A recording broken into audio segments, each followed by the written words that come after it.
sokafana amin'ireo mpandraharaha vonona sy efa nangataka efa ela ny fanaovana fibre optique eto Madagasikara hanamorana sy ahafahan'ny malagasy manjifa bebe kokoa ny internet. Rehefa izany dia tsy maintsy amin'ny vidiny mora dia mora sy sahazany besin'ny maro ny saran'izany fanjifana internet eto Madagasikara izany. Anisan'ny nisongadiny io tamin'ny fanamariana ny andro maneran-tany ho an'ny fifandraisan-davitra omaly tamin'ny tafana taon'ny minisitra Christian Ramarolahy tamin'ny mpanao gazety. Warahintsika eo amin'ny sariny Rodriguez Zafimaly.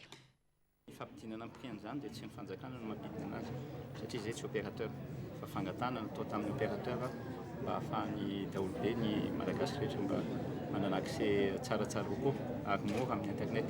Izany nefa tsy ho vita raha tsy manao infrastructure atsika izany. Fantatra tsara fa orinasa iray ihany no afaka manao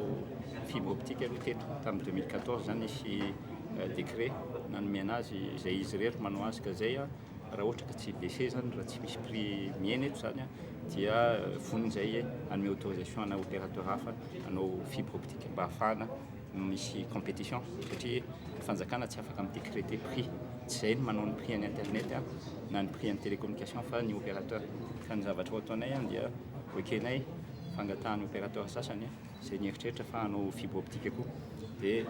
rehefa misy ny compétition misy ny concurrence dia atenenay fa misy ny baisse de prix mety hoe tsy amin'ny titony ity fa efa mipetraka ny fibre optique ny opérateur sasany. Nisy décret nanakana an'izany tamin'ny 2014 artec zany hatramin'izao dia tsy tena nanao ny rôle maha régulateur anazy fa nisy matetika aloha zany intervention ny ministre Salim tao zany hoe ny artec tokony hoe miaro ny mpanjifa aloha zany tena asany raha ny tena izy dia tokony hijery izy ametraka règle zany clair ahafahan'ireo opérateur ireo manao ny asany ara-dalàna fa be dia be ny opérateur amin'ny taraina zany nga manitanareo ny débat teo fa misy opérateur sasa amin'ny taraina amin'ilay situation na monopole dia zay zany eritreritra fa tsy mety raha ohatra ka olombitsy no manjaka amina secteur anankiray fa ny tenen'ny filoham-pirenena moa zany momba ny resaka carburant sy ny karazany koa dia misy koa zany amin'ny resaka télécommunication. Manam-pikasana nokatra ny fikirakirana ny fibre optique eto Madagasikara amin'ny mpandraharaha hafa ny fanjakana malagasy hoy ny ministry ny poste sy ny fifandraisan-davitra. Ny ahafahana mampidina ny saran'ny internet no anisan'ny antony tokony anokafana ny sehatry ny fitrandrana fibre optique mbola lafo raha tamin'ireo firenena hafa eto Afrika ny saran'ny internet eto Madagasikara raha ny nambaran'ny ministera trany rehefa misy ny fifananana midina ho azy ny saran'ny entana iray raha nambarany teo anivo ny ministera ny poste nandritra ny fankalazana ny andro iraisam-pirenena ho an'ny fifandraisan-davitra. Misy ny lamindray no mitatry ny vaovao. Tsy azo hidivirana ny fampiasana internet amin'izao fotoan'izao ny ministry ny posta sy ny fifandraisan-davitra. Mbola lafo anefa ny saran'ny internet eto Madagasikara raha mitahan'ny firenekafa ka antony mahatonga ny ministeran'ny posta manana vinavina hanokatra ny fampiasana ny fibre optique amin'ny mpandraharaha hafa. Ny Facebook fantatrareo tsara, ny YouTube reny zavatra rehetra reny dia tsara no mba ahafahantsika manampy ny vahoaka malagasy mba ho afaka manjifa amin'ireny tolotolo ny vahoaka malagasy fa tsy olombitsy fotsiny ka izay no tena niresana teto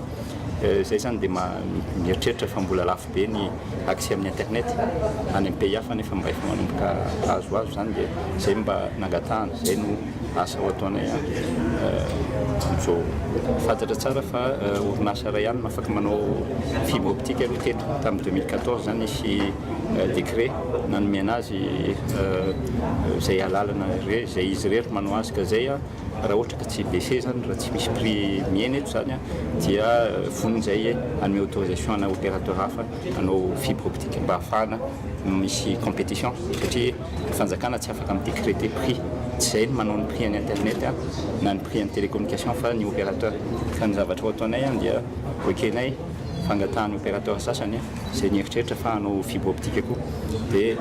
rehefa misy ny compétition misy ny concurrence dia atenenay fa misy ny baisse de prix mety hoe tsy amin'ny titony ity fa efa mipetraka ny fibre optique ny opérateur sasany. Tamin'ny taona 2014 no namoaka ny didim-panjakana mametra ny fampiasana fibre optique ho an'ny orinasa tokana ny fanjakana.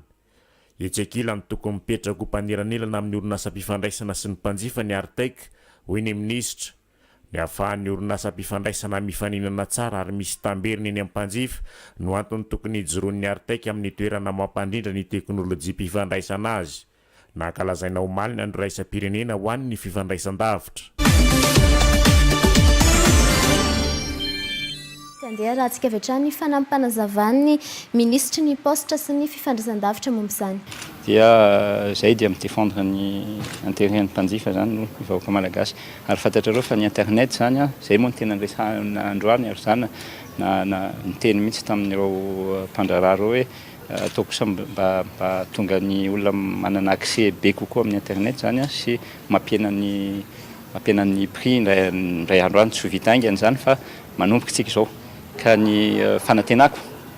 maministra anahy dia mba hiena reny satria fa be dia be ny malagasy mampiasa ny internet ny fampidinana amin'ny prix an'izany dia tsy ny fanjakana no mampidina anazy satria zay tsy opérateur fa fangatana natao tamin'ny opérateur mba ahafahany daholobe ny malagasy rehetra mba manana accès tsaratsara kokoa ary mora amin'ny internet